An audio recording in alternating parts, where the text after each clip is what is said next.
নমস্কার, আমি মৌ। আজ আমি আপনাদের যে গল্পটি পাঠ করে শোনাব সেটি পরশুরাম অর্থাৎ রাজশেখর বসুর লেখা একটি খুব মজার হাসির গল্প, শিবমুখী চিমটে। আশা করি গল্পটি আপনাদের খুব ভালো লাগবে এবং আপনারা খুব মজা পাবেন। যদি আমার গল্প পাঠ আপনাদের একটুও ভালো লেগে থাকে তাহলে অবশ্যই আমার গল্প পাঠের সঙ্গে থাকবেন। ধন্যবাদ। শুরু করছি আমার আজকের গল্প পাঠ, পরশুরাম অর্থাৎ রাজশেখর বসুর লেখা একটি খুব মজার হাসির গল্প, শিবমুখী চিমটে। ঝিন্টুর মুখ থেকে থার্মোমিটার টেনে নিয়ে তার মা বললেন, 99.4। আজ রাত্রিরে শুধু দুধ বার্লি খাবি, ঘুরে বেড়াবি না, এই ঘরে থাকবি। আমাদের ফিরতে কতই আর দেরি হবে, এই ধর রাত 12টা। ঠোঁট ফুলিয়ে ঝিন্টু বলল, বারে তোমরা সকলে মজা করে মাদ্রাজি ভোজ খাবে আর আমি একলাটি বাড়িতে পড়ে থাকবো। আরে রাম বলো, ও কি ভোজ বলে? মাছ নেই, মাংস নেই, শুধু তেঁতুলের পোলাও, লঙ্কার ঝোল আর টক দই। যজ্ঞস্বামী আয়ার ওর অফিসের বড় সাহেব, তার মেয়ের বিয়ে, আর আয়ার গিন্নিও অনেক করে বলেছে, তাই যাচ্ছি। তোর জন্যে এই মেকানো রইল, হাওড়া ব্রিজ তৈরি করিস। হ্যাঁ, সুকুমার রায়ের 3খানা বই রইল, ছবি দেখিস, কিন্তু বেশি পড়িস নি, মাথা ধরবে। তোর পিসিকে বলে যাচ্ছি রাত 8:30টায় দুধ বার্লি দেবে, আর খেয়েই শুয়ে পড়বি। পিসি তোর কাছে শোবে না। পিসিমাকে শুতে হবে না, তার ভীষণ নাক ডাকে। আমার ঘুম হবে না, আমি একলাই শোবো। তা বেশ, তাই হবে। ঝিন্টুর বয়স 10, লেখাপড়ায় মন্দ নয়, কিন্তু অত্যন্ত চঞ্চল আর দুরন্ত। তার মা, বাবা আর ছোট বোন নিমন্ত্রণ খেতে গেল, আর সে একলা বাড়িতে পড়ে রইল। কে অসহ্য! একটু জ্বর হয়েছে তো কি হয়েছে, সে এখনই 2 মাইল দৌড়তে পারে, ব্যাডমিন্টন খেলতে পারে, সিঁড়ি দিয়ে লাফিয়ে লাফিয়ে তেতলার ছাতে উঠতে পারে। বাড়িতে গল্প করারও লোক নেই। পিসিমাটা যেন কি, দুপুরবেলা আপিসে যায় আর সকালে বিকেলে রাত্রিরে শুধু নভেল পড়ে। ঝিন্টুর ক্লাস ফ্রেন্ড জিতুর পিসিমা কেমন চমৎকার বুড়ো মানুষ, কত রকম গল্প বলতে পারে। জিতু বলে, হ্যাঁ রে ঝিন্টু, তোর সরসী পিসি সেজে গুজে আপিস যায় কেন? মালা জপবে, বড়ি দেবে, নারকেল নাড়ু, আমসত্ত্ব, কুলের আচার বানাবে, তবে না পিসিমা। মেকানো জোড়া দিয়ে ঝিন্টু অনেক রকম ব্রিজ করল, আবার খুলে ফেলল। 8:30টার সময় সরসী পিসি তাকে দুধ বার্লি খাইয়ে বলল, এইবার ঘুমিয়ে পড় ঝিন্টু। ঝিন্টু বলল, 8:30টায় বুঝি লোকে ঘুমোয়? তুমি তো অনেক বই পড়ো, তা থেকে একটা গল্প বলো না। সরসী উত্তর দিল, ওসব গল্প তোর ভালো লাগবে না। খালি প্রেমের গল্প বুঝি? অতি জ্যাঠা ছেলে তুই। বড়দের জন্য লেখা গল্প ছোটদের ভালো লাগে নাকি? এই তো সেদিন তোর মা শেষের কবিতা পড়ছিল, তুই শুনে বললি বিচ্ছিরি। আলো নিবিয়ে দিই, ঘুমিয়ে পড়। সরসী পিসি চলে গেলে ঝিন্টু শুয়ে পড়ল, কিন্তু কিছুতেই ঘুম এলো না। 1 ঘন্টা এপাশ ওপাশ করে সে বিছানা থেকে তড়াক করে উঠে পড়ল। তার মাথায় খেয়াল এসেছে একটা অ্যাডভেঞ্চার করতে হবে। ডিটেকটিভ, ডাকাত, বোম্বেটে, গুপ্তধন, এইসবের গল্প সে অনেক পড়েছে। আজ রাত্রে যদি সে গুপ্তধন আবিষ্কার করতে পারে তো কেমন মজা হয়। সে তার মায়ের কাছে শুনেছিল তার এক বৃদ্ধ প্রজ্যাঠামহ অর্থাৎ প্রপিতামহের জ্যাঠা পিশাচ সিদ্ধ তান্ত্রিক ছিলেন। অনেককাল হলো তিনি মারা গেছেন, কিন্তু তার তোরঙ্গটি তেতলার ঘরে এখনো আছে। সেই তোরঙ্গ খুলে দেখলে কেমন হয়? ঝিন্টুর একটা টর্চ আছে, 1.5 টাকা দামের একটা পিস্তলও আছে। পিস্তলটা কোমরে ঝুলিয়ে টর্চ নিয়ে সে তেতলায় উঠল। সেখানে সিঁড়ির পাশে একটি মাত্র ঘর, তাতে শুধু অদরকারি বাজে জিনিস থাকে। সেই ঘরে ঢুকে ঝিন্টু সুইচ টিপে আলো জ্বালালো। তার বৃদ্ধ প্রজ্যাঠামহ করালিচরণ মুখুজ্জের তোরঙ্গটা এক কোণে রয়েছে, বেতের তৈরি, তার উপর মোষের চামড়া দিয়ে মোড়া। অদ্ভুত গড়ন, যেন একটা প্রকাণ্ড কচ্ছপ। যে তালা লাগানো আছে তাও অদ্ভুত। দেয়ালে একগোছা পুরনো চাবি ঝুলছে। ঝিন্টু একে একে সব চাবি দিয়ে তালা খুলবার চেষ্টা করল, কিন্তু পারল না। সে হতাশ হয়ে ফিরে যাবার উপক্রম করছে, হঠাৎ নজরে পড়ল তোরঙ্গের পিছনের কবজা দুটো মরচে পড়ে ক্ষয়ে গেছে। একটু টানাটানি করতেই খসে গেল। ঝিন্টু তখন তোরঙ্গের ডালা পিছন থেকে উল্টে খুলে ফেলল। বিশ্রী ছাতা ধরা গন্ধ। উপরে কতকগুলো ময়লা গেরুয়া রঙের কাপড় রয়েছে। তার নিচে একগোছা তালপাতায় লেখা পুঁথি আর 3টে মোটা মোটা রুদ্রাক্ষের মালা। তার নিচে আবার কাপড়, তামার কোষাকুষি, সাদা রঙের সরার মতন একটা পাত্র, একটা মরচে ধরা ছোট ছুরি, একটা সরু কলকে, অত্যন্ত ময়লা এক টুকরো ন্যাকড়া আর একটা চিমটে। ঝিন্টু যদি চৌকস লোক হতো তাহলে বুঝত সাদা সরাটা হচ্ছে খড়পড়, অর্থাৎ মরার মাথার খুলি, আর ছুরি, কলকে, ন্যাকড়া, চিমটে হচ্ছে গাঁজা খাওয়ার সরঞ্জাম।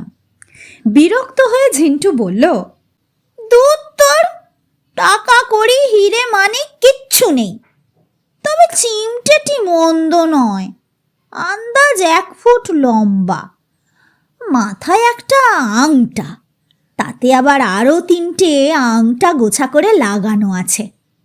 চিমটের গড়ন বেশ মজার, টিপলে মুখটা শেয়ালের মতন দেখায়, দুপাশে 2টো চোখ আর কানও আছে। বহুকালের জিনিস হলেও মরচে ধরেনি, বেশ চকচকে। তোরঙ্গ বন্ধ করে চিমটে নিয়ে ঝিন্টু তার ঘরে ফিরে এলো। আলো জেলে বিছানায় বসে ঝিন্টু সুকুমার রায়ের বইগুলো কিছুক্ষণ উল্টে পাল্টে দেখল। পাশের ঘরের ঘড়িতে ঢং ঢং করে 10টা বাজল। এইবার ঘুম পাচ্ছে। শোবার আগে সে আর একবার চিমটেটা ভালো করে দেখল। নাড়া পেয়ে মাথার আংটাগুলো ঝমঝম করে বেজে উঠল। তারপরেই এক আশ্চর্য কাণ্ড। দরজা ঠেলে এক অদ্ভুত মূর্তি ঘরে ঢুকল।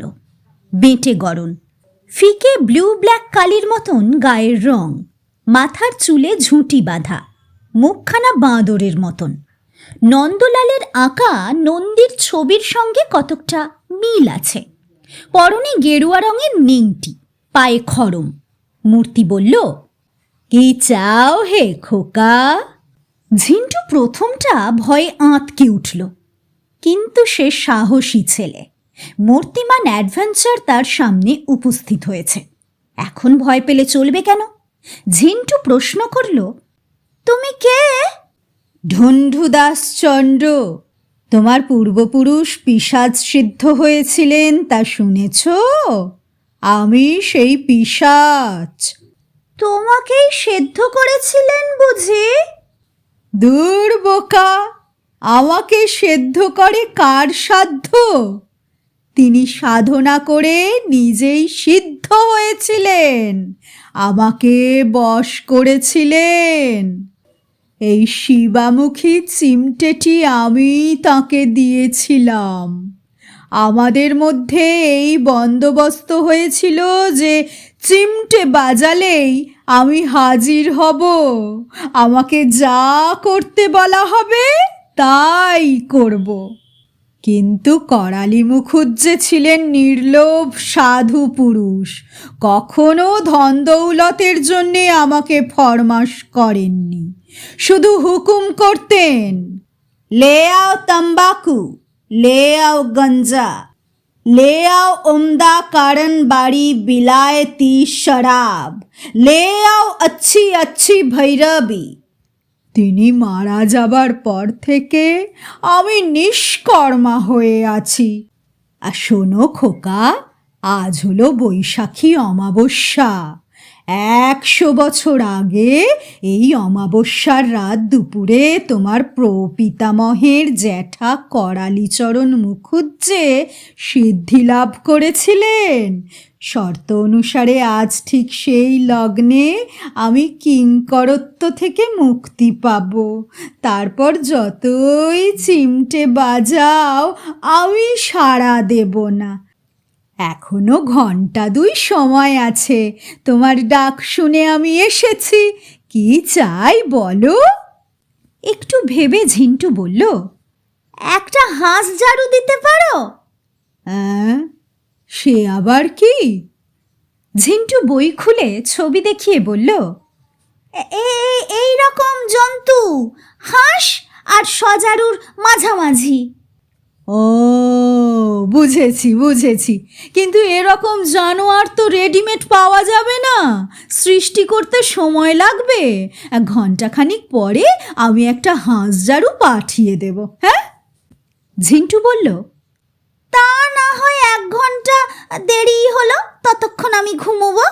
কিন্তু তুমি বেশি দেরি করো না, মা বাবা সবাই এসে পড়বে। পিশাচ অন্তর্হিত হলো।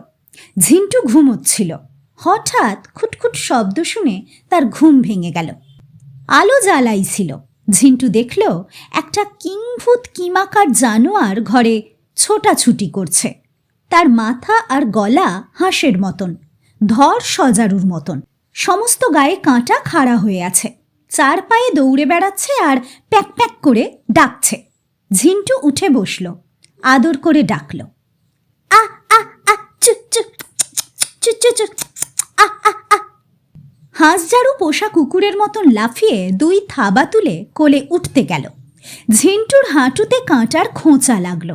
সে বিরক্ত হয়ে বলল, যা সরে যা, গায়ে যে একটু হাত বুলিয়ে দেব তারও জো নেই। এই ঘরের ঠিক নিচের ঘরটি সরসী পিসির।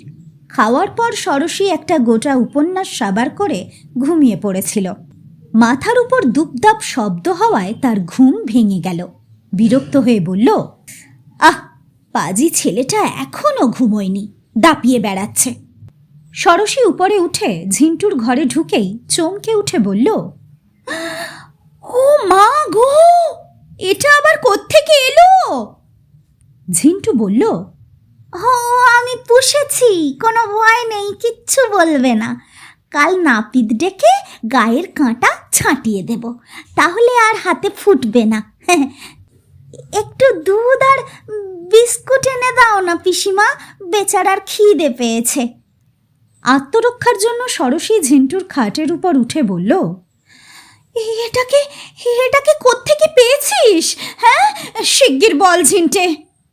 হাত নেড়ে মুখভঙ্গি করে ঝিন্টু বলল, বলবো কেন, বলবো কেন? লক্ষ্মীটি বল বল, কোথা থেকে এটা এলো বল। আগে দিব্যি গেল যে কারুকে বলবে না। হ্যাঁ বলো। কালীঘাটের মা কালীর দিব্যি, কাকেও বলবো না, বল।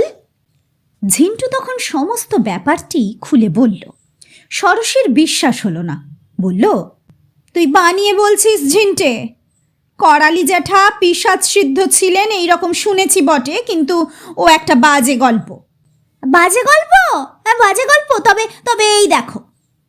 ঝিন্টু চিমটে নেড়ে ঝনঝন শব্দ করতেই ঢুন্ডুদাস চণ্ডের আবির্ভাব হলো। সরসী ভয়ে কাঠ হয়ে চোখ কপালে তুলে অবাক হয়ে দেখতে লাগলো। পিশাচ বলল, কি চাই খোকা? ঝিন্টু হুকুম করল, গরম মটর ভাজা, বেশ বেশ বড় বড়, বেশি করে দিও। হ্যাঁ, পিসিমাও খাবে। পিশাচ অন্তর্হিত হলো। একটু পরেই একটা কাগজের ঠোঙা শূন্য থেকে ধপ করে ঘরের মেঝেতে পড়ল। সদ্য ভাজা বড় বড় মটরে ভর্তি, এখনো গরম রয়েছে। 1 মুঠো নিয়ে ঝিন্টু বলল, পিসিমা একটু খেয়ে দেখো না। সরসী গালে হাত দিয়ে বলল, অবাক কাণ্ড, বাপের জন্মে এমন দেখিনি, শুনিও নি। কিন্তু তুই কি বোকা রে খোকা, কোথায় 10-20 লাখ টাকা, মস্ত বাড়ি, দামি মোটর গাড়ি এইসব চাইবি তা নয়, চাইলি কিনা হাঁস ঝাড়ু আর মটর ভাজা। ছি ছি ছি ছি ছি ছি ছি ছি। আচ্ছা আচ্ছা, তোর ওই চিমটেটা একবারটি আমাকে দে তো, দে। পিসির উপর ঝিন্টুর কোনো দিনই বিশেষ টান নেই। ভেঙচি কেটে বলল, ইস, দিলুম আর কি। এই শেয়ালমুখো চিমটে আমি কারুকে দিচ্ছি না। তোমার কোন জিনিস দরকার বলো না, আমি আনিয়ে দিচ্ছি। তুই ছেলে মানুষ, গুছিয়ে বলতে পারবি না। আচ্ছা, আমি ঢুন্ডু দাসকে ডাকছি। তুমি যা চাও আমাকে বলবে, আর আমি ঠিক সেই কথা তাকে বলবো। অগত্যা ষড়শী রাজি হলো। ঝিন্টু চিমটে নাড়তেই আবার পিশাচ এসে বলল, কি চাই? ঝিন্টু বলল, চটপট বলে ফেলো পিসিমা, এক্ষুনি হয়তো বাবা মা এসে পড়বে। ঝিন্টুর জবানিতে ষড়শী যা চাইলে তার তাৎপর্য এই, আগে ওই জানোয়ারটাকে বিদেয় করতে হবে, তারপর দুর্লভ তালুকদার নামক এক ভদ্রলোককে ধরে আনতে হবে। তিনি কানপুর উলেন মিলে চাকরি করেন, বাসার ঠিকানা জানা নেই। হাঁসঝাড়ু আর পিশাচ অন্তর্হিত হলো। ঝিন্টু বলল, কানপুরের ভদ্রলোককে এনে কি হবে পিসিমা? তাকে আমি বিয়ে করব। হ্যাঁ, বিয়ে করবে কি গো? তুমি তো বুড়ো ধাড়ি হয়েছ। কে বলল বুড়ো ধাড়ি? আমার বয়স তো সবে 25। মাঝে বলে তোমার বয়স 34-35। মিথ্যে কথা, তোর মা হিংসুটে তাই বলে। আর আমি তো বুড়ো মেয়ে, বয়স যাই হোক, বিয়ে করব না কেন? পিশাচ ফিরে আসবার আগে একটু পূর্ব কথা বলা দরকার। 12-13 বছর পূর্বে ষড়শী যখন কলেজে পড়তো তখন দুর্লভ তালুকদারের সঙ্গে তার ভাব হয়। দুর্লভ বলেছিল, আমার একটি ভালো চাকরি পাবার সম্ভাবনা আছে, পেলেই তোমাকে বিয়ে করব। কিছুদিন পরে দুর্লভ চাকরি পেয়ে কানপুরে গেল। সেখান থেকে মাঝে মাঝে চিঠি লিখত। বড় মাগ্গে জায়গা, তোমার উপযুক্ত বাসাও পাইনি, মাইনে মোটে 200 টাকা, দুজনের চলবে কি করে বলো? আশা আছে শীঘ্রই 350 টাকার গ্রেডে প্রমোশন পাবো, ভালো কোয়ার্টার্সও পাবো। লক্ষ্মীটি ষড়শী, ততদিন ধৈর্য ধরে থাকো। তারপর ক্রমশ চিঠি আসা কমতে লাগলো, অবশেষে একেবারে বন্ধ হলো। ষড়শী বুঝল যে দুর্লভ মিথ্যাবাদী, কিন্তু তবু তাকে সে ভুলতে পারেনি। পিশাচ একটি মোটা লোককে পাঁজা কোলা করে নিয়ে এসে ধপ করে মেঝেতে ফেলে বলল, এই নাও খোকা, তোমার পিসির বর। এখন বেহুশ হয়ে আছে, একটু পরেই চাঙ্গা হবে। হ্যাঁ। দুর্লভের মুখের কাছে মুখ নিয়ে গিয়ে ঝিন্টু বলল, মামা বাবু ক্লাব থেকে ফিরে এলে যেরকম গন্ধ বেরোয় সেই রকম লাগছে। ও ঢুন্ডু মশাই, একে একে জাগিয়ে দাও না। পিশাচ বলল, নেশায় চুর হয়ে আছে, কানপুরের একটা বস্তিতে ওর ইয়ারদের সঙ্গে আড্ডা দিচ্ছিল, সেখান থেকে তুলে এনেছি। এই এই উঠে পড় শিগগির, উঠে পড়। ঠেলা খেয়ে দুর্লভের চেতনা ফিরে এলো। চোখ মেলে বলল, তোমরা আবার কে? ঝিন্টু বলল, পিসিমা, পিসিমা, যা বলবার তুমি একে বলো। আমি পারবো না, তুই বল খোকা, তুই বল। ও মশাই, শুনছেন? এ হচ্ছে আমার আমার ষড়শী পিসিমা, আইবুড়ো মেয়ে, একে আপনি বিয়ে করুন। দুর্লভ বলল, কি কথাই শোনালে। বিয়ে কর বললেই বিয়ে করব। পিশাচ বলল, করবি না কি রকম?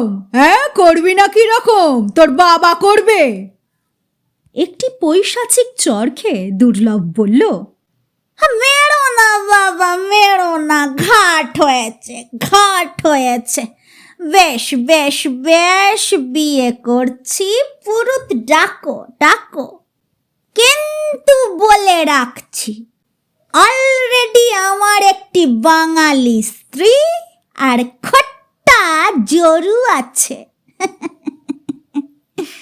ষোড়শী যদি 3 নম্বর সহধর্মিণী হতে চায়, আমার আর আপত্তি কি?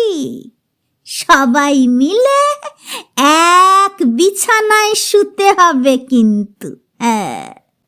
ষোড়শী বলল, দূর করে দাও, দূর করে দাও হতভাগা মাতালটাকে, দূর করে দাও। ঝিন্টুর আদেশে পিশাচ দুর্লভকে তুলে নিয়ে চলে গেল।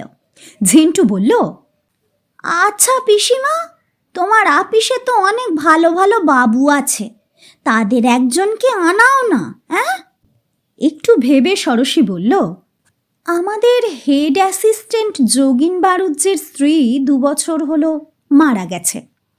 যোগিনবাবু লোকটি ভালো, তবে কালচার্ড নয়, একটু বয়সও হয়েছে, বড্ড তামাক খায়, কথা বললে হুঁকো হুঁকো গন্ধ ছাড়ে। তা কি আর করা যাবে, অত খুঁত ধরলে চলে না। সব পুরুষই মোর অর লেস ডার্টি। কিন্তু যোগিনবাবু রাজি হবে কি? মোটা বরপণ পেলে হয়তো। ঝিন্টু বলল, বরপণ কি? গয়না আর টাকা। সে তুমি ভেবো না পিসিমা, সে তুমি ভেবো না, আমি সব ঠিক করে দিচ্ছি। হ্যাঁ হ্যাঁ। চিমটে বাজিয়ে পিশাচকে ডেকে ঝিন্টু বলল, পিসিমার আপিসে সেই যে যোগিন বারুদ যে কাজ করে, ঠিকানাটা কি পিসিমা? 3 নম্বর বেচুমি স্ত্রী লেন। সেইখান থেকে তাকে ধরে নিয়ে এসো। আর শোনো, পিসিমাকে 1 গাদা গয়না আর অনেক টাকা দাও। ষোড়শীর সর্বাঙ্গ মোটা মোটা সোনার গহনায় ভরে গেল। 5টা থলিও ঝনাত করে তার পায়ের কাছে পড়ল। পিশাচ চলে গেল। একটা থলি তুলে ষোড়শী বলল, সের 5-6 ওজন হবে। ঝিন্টু বলল, 500 টাকায় 6.25, 1000 টাকায় 12.5, লাখ টাকায় 31 মণ 10, জ্ঞানের সিন্দুক বইয়ে আছে। পিশাচ যোগিন বারুজ্জেকে পাঁজা কোলা করে এনে মেঝেতে ফেলল। ঝিন্টু বলল, এও নেশা করেছে নাকি? পিশাচ বলল, নেশা নয়, নেশা নয়, অজ্ঞান করে নিয়ে এসেছি, একটু ঠেলা দিলেই চাঙ্গা হবে। থামো, আগে আমি সরে পড়ি, নয়তো আমাকে দেখে আবার ভিড়মি যাবে। ঠেলা খেয়ে যোগিন বারুজ্জে উঠে বসলেন। হাই তুলে তুড়ি দিয়ে বললেন,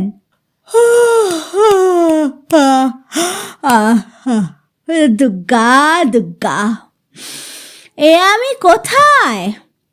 এ কি, ষোড়শী মুখার্জি এখানে যে? ও, কত গহনা পড়েছেন, আপনার বিবাহের নিমন্ত্রণে এসেছি নাকি?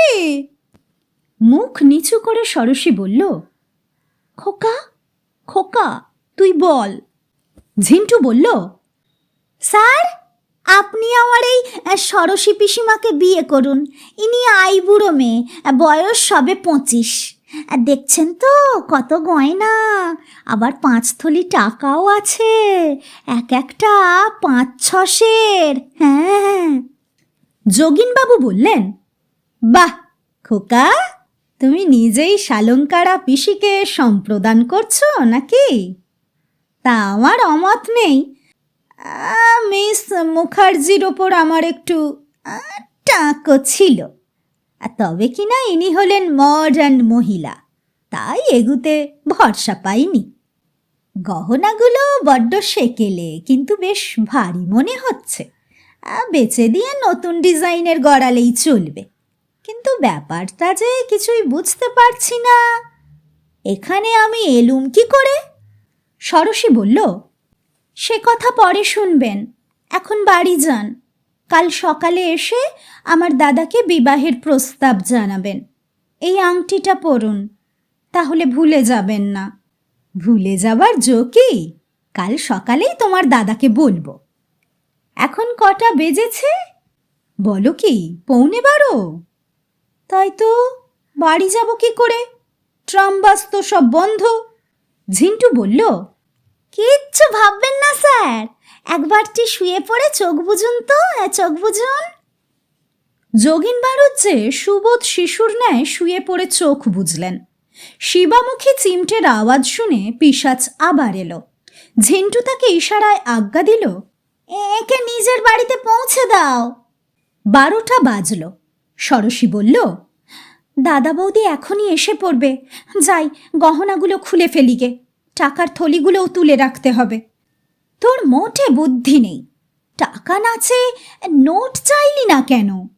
ঝিন্টু বাবা, আমার কোনো কথা কাকেও বলিসনি? না না, বলবো কেন? এই যা, ঢুন্ডু দাসের কাছে একটা বেজি চেয়ে নিতে ভুলে গেছি।